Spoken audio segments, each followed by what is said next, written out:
What's up, everybody? Eric Kane, VolQuest.com, and with spring practice just around the corner, let's take a look at the wide receiver room for the Tennessee Volunteers and position coach Kelsey Pope. Now, Josh Heupel is 2 for 2 in producing 1,000-yard receivers each of his first 2 years here on Rocky Top. So if recent history is any indication, expect another wide receiver for Tennessee to surpass the 1,000-yard marker in 2023. But hey, who could that be? Leaving the program for the NFL Draft, junior Jalin Hyatt, over 1,200 yards receiving, 15 receiving touchdowns on only 67 receptions. Of course, we remember that Alabama game, historic, that game, 52-49. That will forever be remembered in the minds of Tennessee fans. But Jalin Hyatt leaving the program a year early after winning the Biletnikoff Award. Also, Cedric Tillman, who only played half the season in terms of number of games in 2022, but was a 1,000-yard receiver in 2021 and a real lightning rod for Josh Heupel in this offense on the outside. But you got to replace both of those guys. Who does Tennessee have returning? Well, there's 9 wide receivers to work with here in 2023. We'll start the conversation with Bru McCoy. Bru McCoy was steady Eddie, right? Jalin Hyatt, of course, he was the star. Cedric Tillman was in and out of the lineup, but Bru McCoy was always over there on that left side, and a lot of times I don't feel like they looked to him enough, right? But he did finish second on the team, 52 receptions, 667 yards, and I think his role will continue to grow in year number 2 with Josh Heupel and position coach Kelsey Pope. So that's on one side. Who's in the slot? That's going to be Squirrel White. Squirrel White would emerge when Jalin Hyatt opted out against Clemson in the Orange Bowl. Squirrel White came in and performed really well. And, of course, he performed well in mop-up duties as well. Short in stature, but quick in speed. And I think he's shown the ability to play at this level in the slot. So Squirrel White's going to get a whole lot of run in that slot position. And then let's go to the other side, far on the outside. And I think this is where that position battle is really going to be intriguing. You got 2 guys that you're going to be kind of trying out to see who wants to be that starting wide receiver on the far outside on the right. Is it going to be Ramel Keyton, who again stepped up in a major way for Tennessee? Hadn't really done an awful lot for the Volunteers throughout his 3 years prior, but in 2022 stepped up 31 receptions for 562 yards. He scored 5 touchdowns, and he played really well in the absence of Cedric Tillman. Hats off to Ramel Keyton, but is that enough to be a starting wide receiver in this offense? If it's not Ramel Keyton, it's going to be transfer Dante Thornton of Oregon.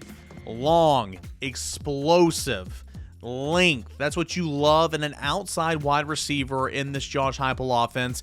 He had 366 receiving yards on 17 receptions for Oregon back in 2022. And Dante Thornton's a guy that can play outside, and I think he will play outside in this offense. But if something were to happen to Squirrel White, he would shift inside and play the slot and then allow Ramel Keyton to come outside. At least that's what I'm thinking here in the spring semester. Why do I say that? Well, there's not really any depth at the slot position for Tennessee. I've mentioned Squirrel White. You got Dante Thornton who can play the slot position, but you lost 3 guys who are capable of playing the slot, 2 true slot wide receivers in the transfer portal this year, and of course one to the draft in Jalin Hyatt.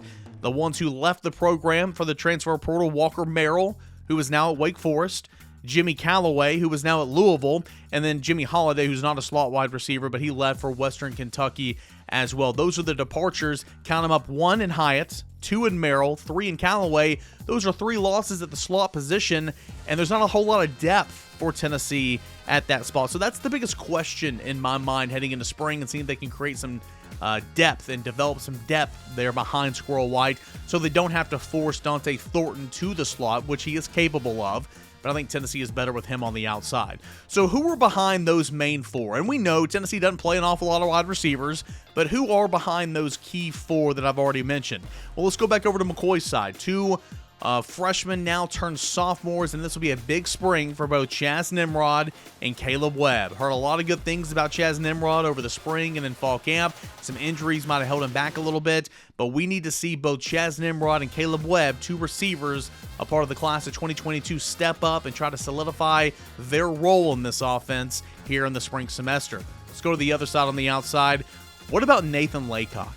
Nathan Laycock, one of the jewels of this class of 2023 from Josh Heupel and Kelsey Pope, was really underrated and then shot all the way up into the top 50 in terms of national prospects per On3. Nathan Laycock was a hidden gem in this class. What can he do in the spring on that outside? What type of role can he have for the Vols in 2023? Two more guys who joined this class.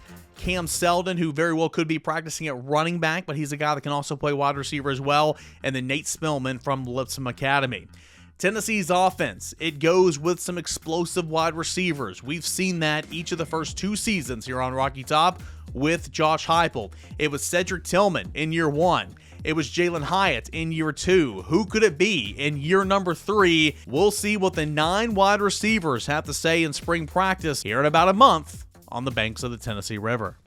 Hey, thanks so much for watching the video here at VolQuest on YouTube, the leading source of University of Tennessee football, basketball, and recruiting. Be sure to check out our latest video right here and our latest live show right above it. All that at VolQuest.com and VolQuest on YouTube.